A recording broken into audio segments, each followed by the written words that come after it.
Hey guys, SeanB, and today we are talking about the online user meetup that just happened a couple minutes ago, and I want to share my thought about the new update information that we got from the live stream. So they had a pretty long live stream, consists of a lot of irrelevant information. We have some random talking at the start. I think my most enjoyable piece of content at the start was the animation, the video with the water fairy going around, which is pretty cool. Yeah, this one.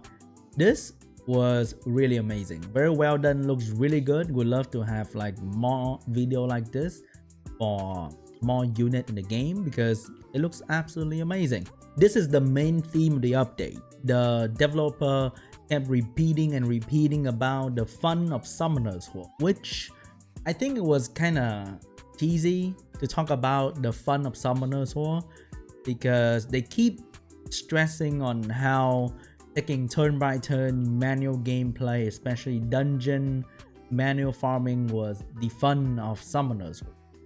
And every answer to every question kept going back to the fun of utilizing monster strategically, which I think is correct. The fun part to me is doing PvP manually against other player. It's not about the farming, but it keeps going back to the fun of farming manually. So it's pretty weird. I'm not too sure about you guys out there, but at the end of the day, we play mobile games, we play Summoners War because we can have something to let it run on the side where we do something else. So you watch a movie, you cook, you do laundry, you have your dungeon farming going on the side where you only have to check every couple minutes or every 1 minute to kind of distract you, but you don't really have to pay attention to it. If the content need to be manual play for, I don't know, 10-20 minutes and it's PvE and it's really tough, not that exciting to be honest for this game. But hey, it's new content. So first we're gonna have a new dungeon in, not really new dungeon, new boss. We're gonna have a new boss in Dimensional Hall, and it's gonna be high level of difficulty, as he is talking about right now in the presentation. For this boss in particular, they talk about stats modification. They want the boss to be achievable for early game player or late game player. So for end game player, you will have much more attack right here compared to a early game Lucian. I think both Lucian are kind of okay, to be honest. It's pretty early game, true, but I wouldn't say this very end game. Actually, this is pretty end game too. Maybe a bit more crit damage, a bit more attack. But they want everyone to be able to do the boss, so they're gonna modify your unit stats. Going into this new dungeon boss, you will have your base stats improved by 10 times. Imagine a unit with 1,000 speed. So I think your rune bonus would not make a huge difference. Back then, you know, 3,000 attack and 2,000 attack make a huge difference. But here we have 10,000 attack and almost 11,000 and then 11,000 attack. So the difference is not that big anymore. And bonus stat will not be affected, only the base stats, which means you just have to get your unit to be 6-star, have crit rate and crit damage ready, and you'll be able to do the dungeon just fine, because now everybody will have crazy amount of stats. So it's more about strategy, it's more about choosing the right unit, making the right team for the dungeon. I think this is pretty interesting. You can kind of do this to RT as well, where you have the mode where runes will not matter. So the early game player but have very good understanding, or just player who doesn't pay enough money to have good runes, can have a mode where they can fight Autoplay, True Whale, Tomato on equal playing field, which is kind of cool. So this will start with PvE. We have a mode. We will have a mode where runes quality will not matter as much.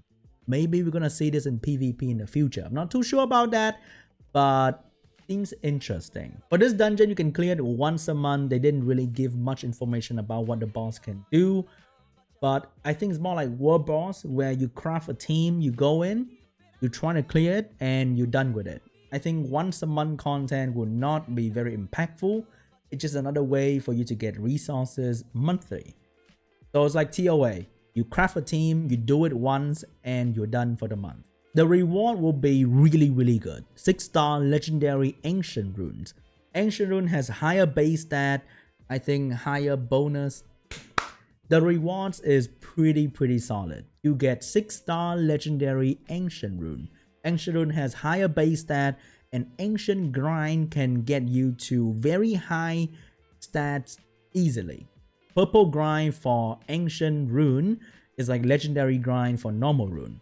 So a blue ancient grind can give you very good stats for ancient rune. So once a month you get a 6-star legendary ancient rune if you do this content. You can choose 1 out of 5, so you are less likely to get screwed by RNG. But I have been there before. I have bought a rune pack where they give you I think 6 options. All 6 were garbage.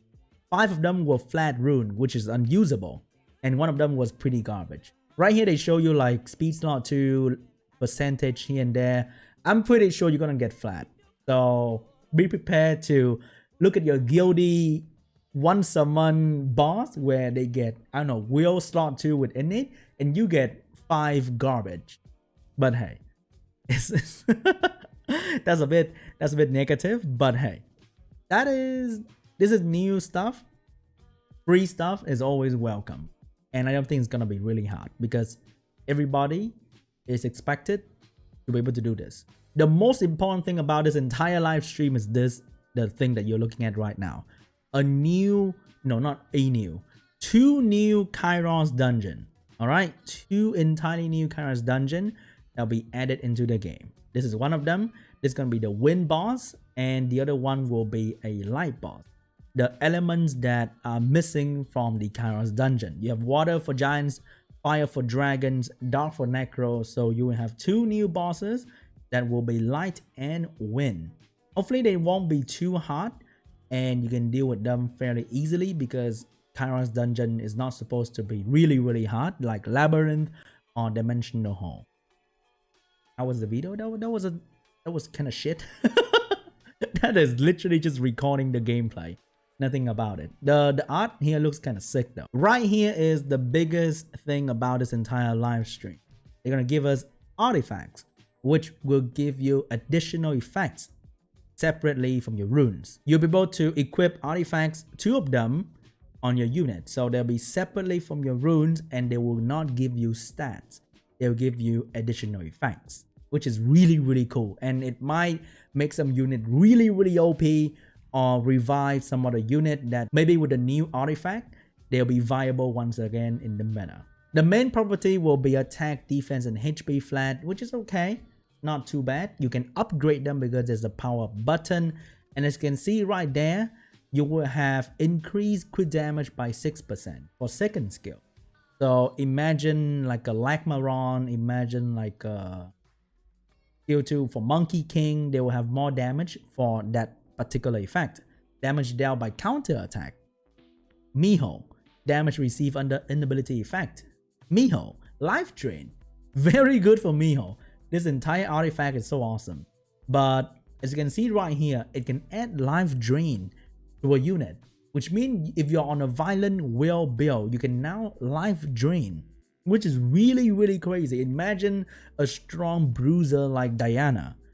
Now it can life drain. A violent ragdoll can life drain. So this will make some unit really strong. My man put auto farm on the screen, but he didn't really say much about auto farm. He just said that, oh, we are really considering like putting a lot of thoughts into it. We're scared people are gonna lose interest when we add auto farm in the game.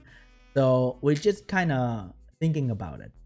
But they do think about it though. They're not entirely no about auto farm anymore, which is a good step towards auto farming. It's 2020, man. Every mobile game out there, whether they are popular or they are not popular, every game has auto farm.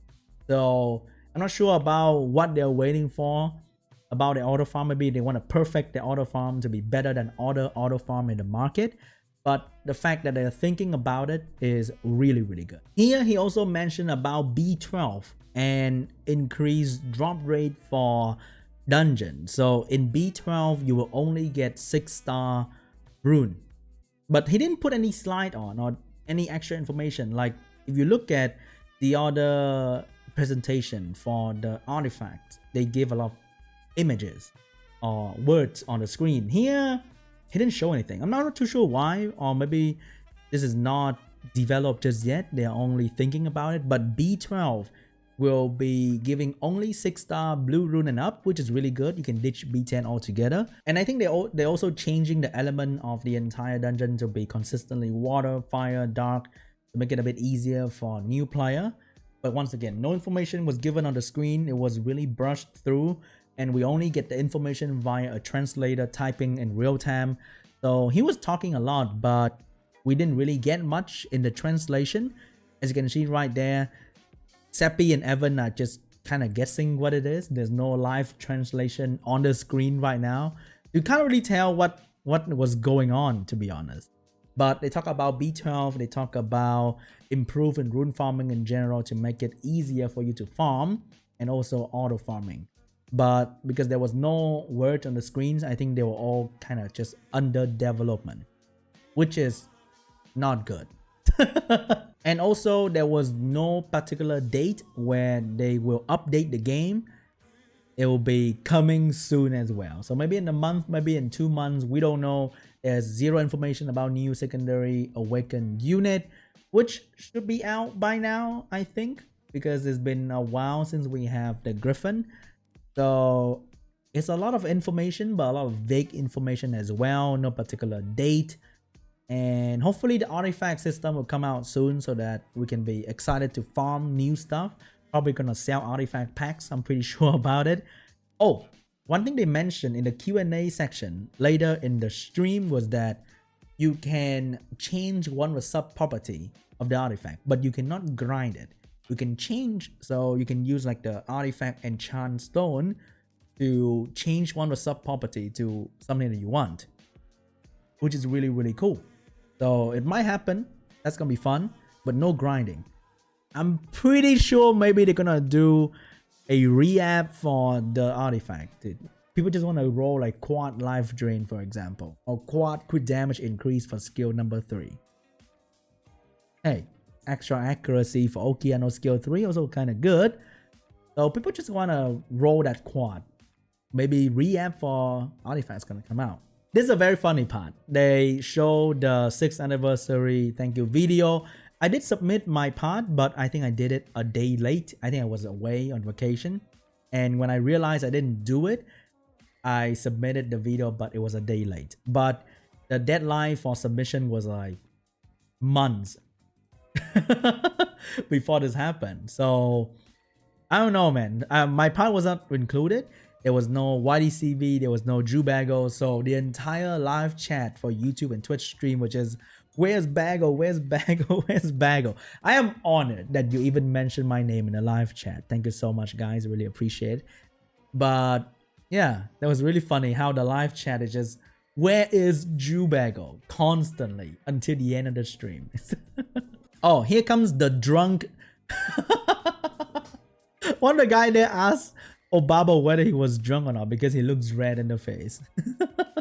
But the Q&A session, in my opinion, was really shit because the people that gave answers, the 4 people sitting there, very vague answer, and there were very small amount of question that was asked by the streamer. Your boy is your boy sitting there in the panel, dude. But not a lot of question was asked, and the answer was not into detail at all. Just kind of dance around the question and give a very vague answer because they don't really like to give out information. It's just a come to us nature kind of thing. Overall, I'm pretty excited for the update, but not really excited at the same time. I think the once a month dungeon is not gonna be a huge deal. We're gonna try to craft a team in the first month and kind of forget about it until they maybe switch the boss to another dimension. So the boss will be jumping around different dimension, and maybe the boss will change characteristics so that we have to craft a new team. But I think when you craft a team, you do it once and that's about it. The update will not be as impactful. Just like how they introduced World Boss, and then World Boss is just literally pressing 2 buttons. It's just free stuff with extra steps, you know? So that once a month dungeon, I don't really care too much. The new dungeon to farm artifact, I think, is pretty interesting because the artifact can make some unit really strong. So a violent Zeratul can have life drain as well, and also extra damage in his default attack, for example. The fact that you can farm artifact in Caiross dungeon mean there's not gonna be any limit to farming artifact, because when they introduce Rehab, it's a limit gate, time gate resource where you can only get 3 per week for free-to-play player, which is really tough for free-to-play player to close the gap with people who can buy all the Rehab every single month. But if you can farm artifact, then maybe it's not as bad. So we need to wait and see if it's gonna be game changing, it's gonna be good or not. But that part is exciting. This new boss, very cool. Didn't really talk much about autoplay or the change in rune farming, whether they are set in stone, whether there's a date for that. Is it really happening? Not too sure about it. It's just coming soon kind of thing. So maybe it's gonna come in the next like 6 months. At the end of the year, we're gonna get that autoplay feature. But for now, maybe in a month, we will get that new artifact system, which hopefully will be exciting.